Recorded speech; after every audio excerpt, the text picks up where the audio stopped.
I think it occurred when I was 7 or 8. So, whatever age you are a Cub Scout, because I was a Cub Scout when I was a kid. So I think I was 7 or 8, and they have these derby competitions when you're a Cub Scout. They give you a block of wood and some wheels, and you have to. It's just a block, just a plain old square block of wood, and they give you the wheels. You can make a little car. And the idea is to make a car, and then there's a derby. So there's a race down this little incline to, whoever's the fastest car wins, and they judge you on, of course, who wins the race, but then they also have sort of a competition of whose car is the best built, the best designed, or whatever. So anyway, my pops and I were working on my car, and it was a slick car. It was like aerodynamic, and just this front was like really sleek and narrow, and it got to this fat back. It looked like almost looked like a jet, or like I think I was big into Speed Racer at that time, so it looked like one of those Speed Racer cars. And we were like, it was black and had like yellow stripes, so it was a really cool looking car. It was slick, and we were just like, yeah, this is a nice car. And so we get to the derby, and the competition starts. So we have to race. They break us up into different groups. So I think like 4 or 5 cars and go at the same time. So anyway, we're very happy with our car, and we're like, yes, we're definitely gonna win because look how aerodynamic it is. And that's cool in theory, but what had happened was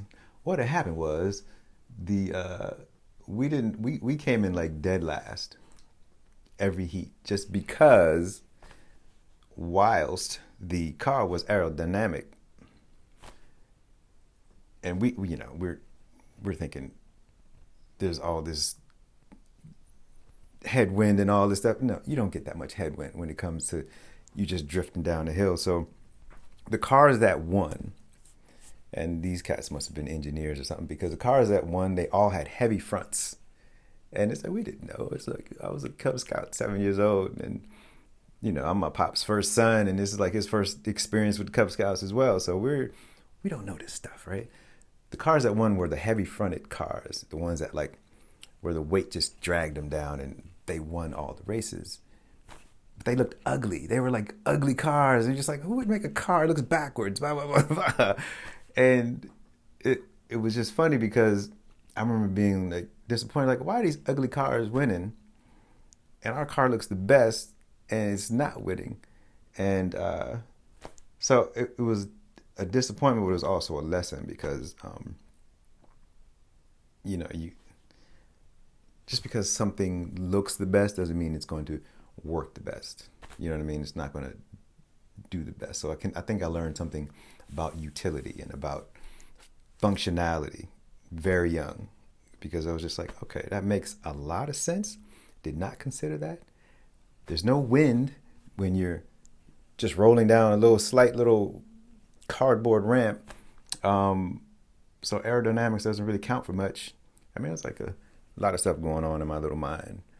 But, the disappointment was the lesson in sort of utility and functionality. And I think that stuck for a long time. Well, it's stuck till now, actually, because looks aren't everything.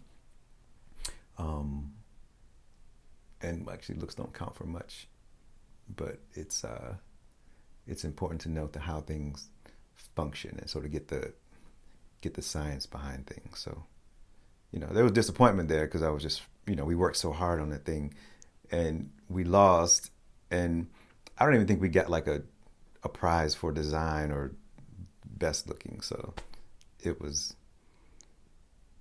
interesting experience as a kid.